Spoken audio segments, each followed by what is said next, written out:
Hi అండి, welcome back to my channel Shailaja Krishna వాల్గండి.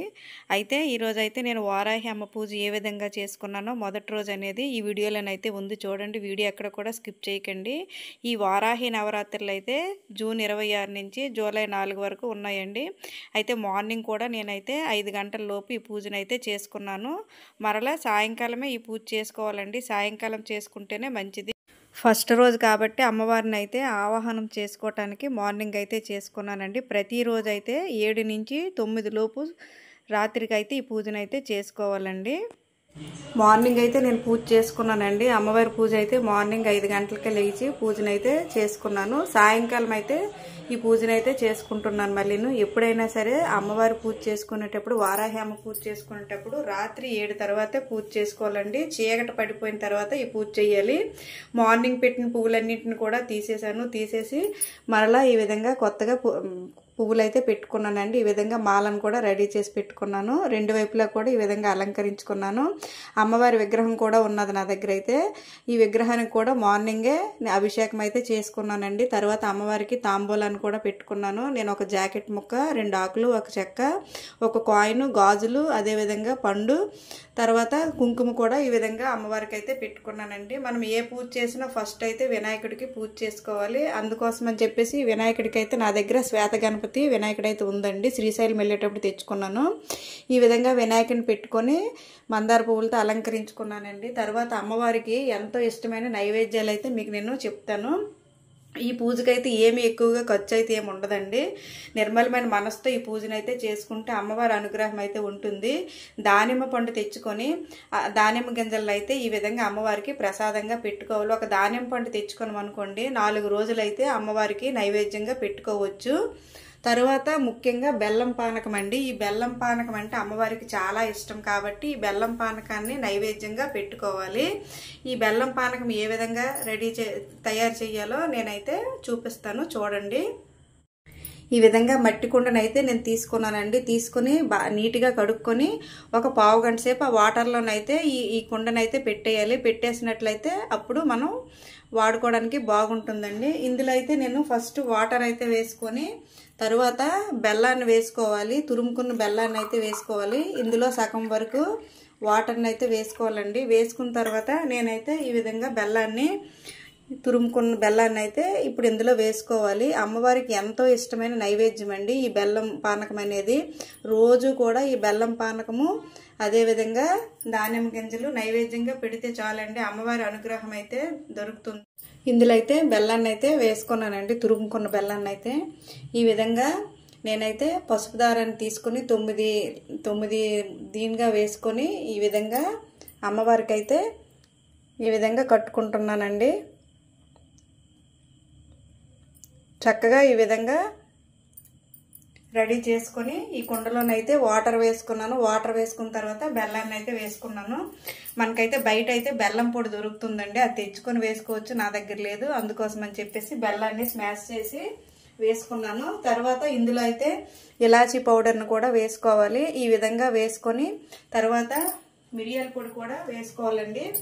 వేసుకొని అమ్మవారికి అయితే ఇది నైవేద్యంగా పెట్టాలి. అమ్మవారికి ఎంతో ఇష్టమైన నైవేద్యము ఈ బెల్లం పానకమును, అదేవిధంగా దానిమ్మ గింజలండి. ఈ 2 పెట్టి మీరు పూజ చేస్తే చాలు. మిగతా ఏమీ కూడా పెట్టాల్సిన అవసరం లేదు. మిగతావన్నీ కూడా మీ శక్తి మేరకు మీరు పెట్టుకోవచ్చు. అంతే తప్పించి ఈ 2 తప్పించి ఇంకేమీ పెట్టాల్సిన అవసరమే లేదండి.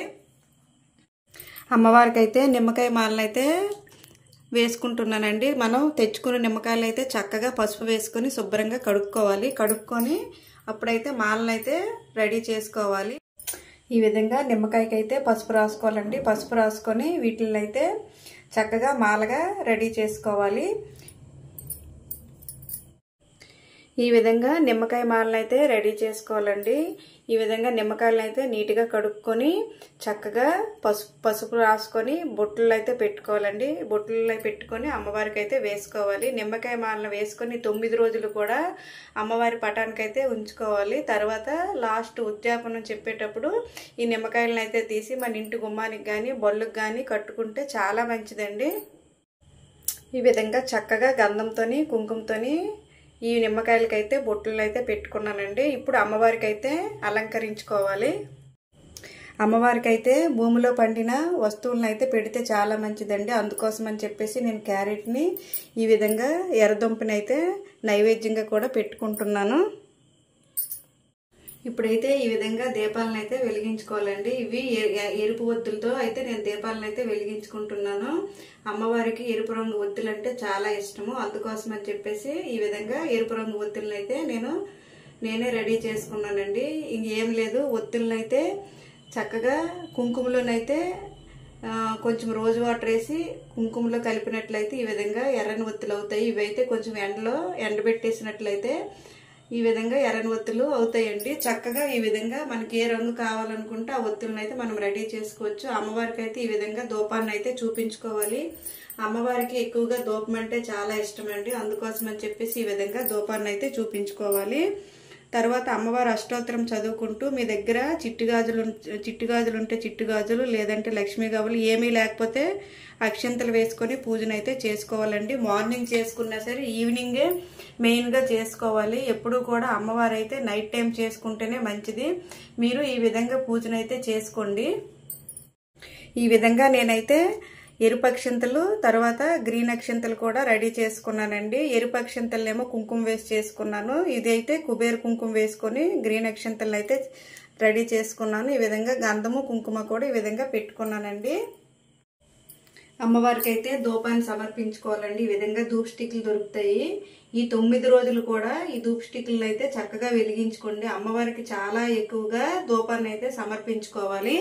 అందుకోసం అని చెప్పేసి ఈ విధంగా కడ్డీలు దొరుకుతాయి, తెచ్చుకొని ఈ విధంగా అమ్మవారికి అయితే ధూపాన్ని సమర్పించండి. ఎక్కువగా ధూపాన్ని సమర్పించాలి. అదే విధంగా బెల్లం పానకం పెట్టుకోవాలి, దానిమ్మ గింజలు నైవేద్యంగా పెట్టుకోవాలండి. ఈ 3 పాటిస్తే చాలు. అమ్మవారికి అయితే ఈ విధంగా ధూపాన్ని అయితే ఎక్కువ వేసుకోవాలండి. ఈ అమ్మవారికి అయితే ధూపం ఎక్కువగా ఉండాలి. ఎంత ఎక్కువ ధూపం వేస్తే అమ్మవారు అయితే అంత అనుగ్రహిస్తారు.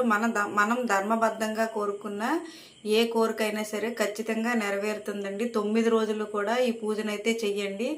మీరు ఈ 9 రోజులు చేసే లోపే మీరు ఏమైతే కోరుకున్నారో ఆ కోరిక అయితే నెరవేరే దిశగా వెళ్తుంది. నమ్మకంతో అమ్మకైతే పూజ చేసుకోండి. ఈ విధంగా 9 రోజులు కూడా మీకు నచ్చిన నైవేద్యం పెట్టుకుంటే పెట్టుకోవచ్చు, లేదంటే ధాన్యం గింజలు బెల్లం పానకం మాత్రం ఈ 2 కూడా ఖచ్చితంగా పెట్టండి.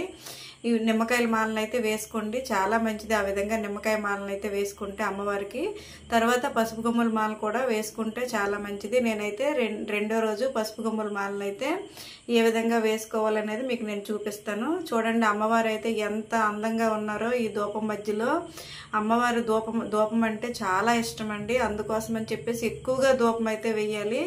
నేనైతే ఈ విధంగా పూజనైతే చేసుకున్నానండి. మీరు కూడా ఈ విధంగా పూజనైతే చేసుకోండి. అమ్మవారి అనుగ్రహానికి పాత్రలు కండి. జై వారాహి మాతయ్య నమః. జై జై వారాహి మాతయ్య నమః.